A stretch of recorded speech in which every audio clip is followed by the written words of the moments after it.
अलग अलग पुराणों में भगवान शिव के जन्म से जुड़ी कई कथाएं प्रचलित हैं। सवाल यह भी उठता है कि पहले भगवान शिव का जन्म हुआ या भगवान विष्णु का। शिव पुराण के अनुसार भगवान शिव को स्वयंभू माना गया है, जबकि विष्णु पुराण के अनुसार भगवान विष्णु स्वयंभू हैं।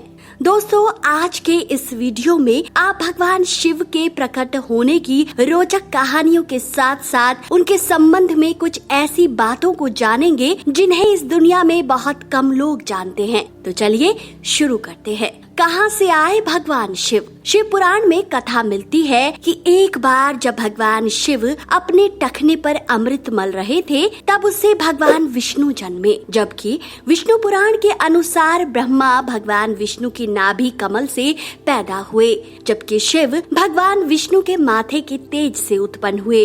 विष्णु पुराण के अनुसार माथे के तेज से उत्पन्न होने के कारण ही शिव हमेशा योग मुद्रा में रहते हैं। इसके अलावा श्रीमद् भागवत के अनुसार एक बार जब भगवान विष्णु और ब्रह्मा अहंकार में आकर स्वयं को श्रेष्ठ बताते हुए लड़ रहे थे, तब तक अनंत जलते हुए खंबे से भगवान शिव प्रकट हुए, जिसका ओर छोर ना तो ब्रह्मा जी समझ पाए और ना ही विष्णु जी। शिव का बचपन। दोस्तों, अगर किसी का बचपन है तो निश्चित ही उसका जन्म भी हुआ होगा और अंत भी होगा। विष्णु पुराण में शिव के बाल रूप का वर्णन मिलता है। इसके अनुसार ब्रह्मा को एक बच्चे की जरूरत थी। उन्होंने इसके लिए तपस्या की। तब अचानक उनकी गोद में रोते हुए बाल रूपी शिव प्रकट हुए। ब्रह्मा ने बच्चे से रोने का कारण पूछा तो उसने बड़ी मासूमियत से जवाब दिया कि उसका नाम ब्रह्मा नहीं है, इसलिए वो रो रहा है। तब ब्रह्मा ने शिव का नाम रुद्र रखा,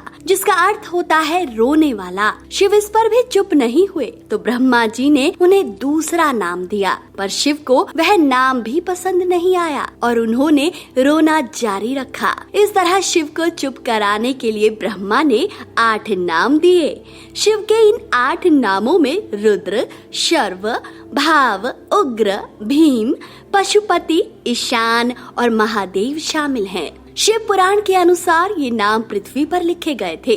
कौन था भगवान शिव का पहला अवतार? भगवान शिव का विवाह ब्रह्मा के पुत्र दक्ष की पुत्री सती से हुआ था। एक बार दक्ष ने एक विशाल यज्ञ का आयोजन किया, लेकिन उन्होंने शिव व सती को निमंत्रित नहीं किया। भगवान शिव के मना करने के बाद भी सती इस यज्ञ में आई और जब उन्होंने यज्ञ में अपने पति शिव का अपमान होते देखा तो यज्ञ वेदी में कूदकर उन्होंने अपनी देह का त्याग कर दिया। जब भगवान शिव को यह ज्ञात हुआ तो उन्होंने क्रोध में अपने सिर से एक जटा उखाड़ी और उसे रोषपूर्वक पर्वत के ऊपर पटक दिया। उस जटा से महाभयंकर वीरभद्र प्रकट हुए। शिव के इस अवतार ने दक्ष के यज्ञ का विध्वंस कर दिया और दक्ष का सिर काटकर उसे मृत्यु दंड दिया।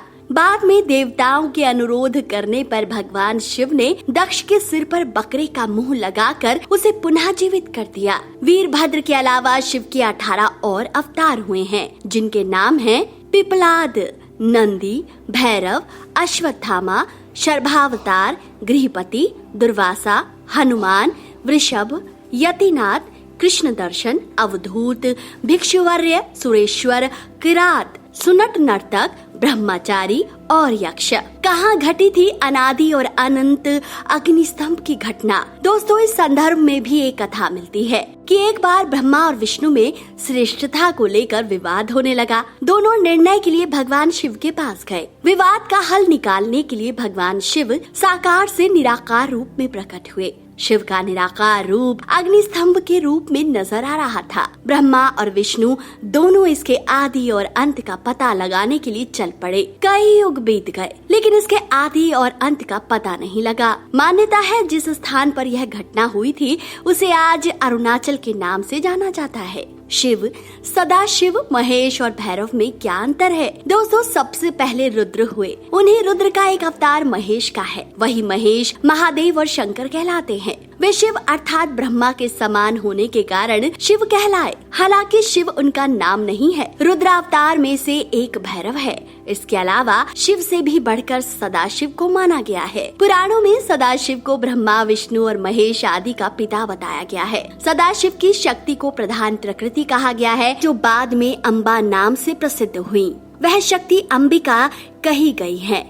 हालांकि इनका देवी पार्वती और सती से कोई संबंध नहीं है। उनको प्रकृति, सर्वेश्वरी, त्रिदेव, जननी यानी ब्रह्मा, विष्णु और महेश की माता और नित्या भी कहते हैं। सदाशिव द्वारा प्रकट की गई उस शक्ति की 8 भुजाएं हैं। जगत जननी वह देवी विभिन्न प्रकार की गतियों से संपन्न है और अनेक प्रकार के अस्त्र धारण करती है। क्या है देवों के देव महादेव की कहानी। देवताओं की दैत्यों से प्रतिस्पर्धा चलती रहती थी। ऐसे में जब भी देवताओं पर घोर संकट आता था तो वे सभी देवाधिदेव महादेव के पास जाते थे। दैत्यों, राक्षसों सहित देवताओं ने भी भगवान शिव को कई बार चुनौती दी, लेकिन वे सभी परास्त होकर शिव के समक्ष झुक गए। इसलिए शिव देवों के देव महादेव हैं। वे दैत्यों, दानवों और भूतों के भी प्रिय भगवान हैं। क्या आप जानते हैं कि संपूर्ण धरती पर शिव का ही धर्म प्रचलित है। आदिदेव शिव और गुरु दत्तात्रेय को धर्म और योग का जनक माना गया है। शिव के 7 शिष्यों ने ही शिव के ज्ञान और धर्म को संपूर्ण धरती पर प्रचारित किया। कहते हैं कि शिव ने ज्ञान योग की पहली शिक्षा अपनी पत्नी पार्वती को दी थी। दूसरी शिक्षा जो योग की थी उन्होंने केदारनाथ में कांति सरोवर के तट पर अपने पहले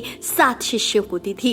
इन्हीं शिष्यों को सप्तऋषि कहा गया। इन्होंने योग के अलग अलग आयाम बताए और ये सभी आयाम योग के 7 मूल स्वरूप हो गए। आज भी योग के 7 विशिष्ट स्वरूप मौजूद है। इन सप्तऋषियों को विश्व की अलग अलग दिशाओं में भेजा गया, जिससे वे योग के अपने ज्ञान को लोगों तक पहुंचा सके। कहते हैं कि एक को मध्य एशिया, एक को मध्य पूर्व एशिया व उत्तरी अफ्रीका, एक को दक्षिण अमेरिका, एक को हिमालय के निचले क्षेत्र में, एक ऋषि को पूर्वी एशिया, एक को दक्षिण में भारतीय उपमहाद्वीप में भेजा गया और एक आदि योगी के साथ वही रह गया। अगर उन इलाकों की संस्कृतियों पर गौर किया जाए तो आज भी इन ऋषियों के योगदान के चिन्ह वहाँ दिखाई दे जाएंगे। शिव ने बसाई थी यह धरती। कहा जाता है कि आज से 15 से 20 हजार वर्ष पूर्व वराह काल की शुरुआत में जब देवी देवताओं ने धरती पर कदम रखे थे, तब उस काल में धरती हिमयुग की चपेट में थी। इस दौरान भगवान शंकर ने धरती के केंद्र कैलाश को अपना निवास स्थान बताया। श्री हरि विष्णु ने समुद्र को और ब्रह्मा जी ने नदी के किनारे को अपना स्थान बनाया था। पुराण कहते हैं कि जहाँ पर शिव विराजमान है उस पर्वत के ठीक नीचे पाताल लोक है, जो भगवान विष्णु का स्थान है। शिव के आसन के ऊपर वायुमंडल के पार सबसे पहले स्वर्गलोक आता है और फिर ब्रह्मा जी का स्थान है, जबकि धरती पर कुछ भी नहीं था। वैज्ञानिकों के अनुसार तिब्बत धरती की सबसे प्राचीन भूमि है और पुरातन काल में इसके चारों ओर समुद्र हुआ करता था। फिर जब समुद्र हटा तो अन्य धरती का प्रकटन हुआ और इस तरह धीरे धीरे जीवन भी फैलता गया। सबसे पहले शिव ने ही धरती पर जीवन के प्रचार प्रसार का प्रयास किया, इसलिए उन्हें आदिदेव भी कहा जाता है। आदि का अर्थ प्रारंभ।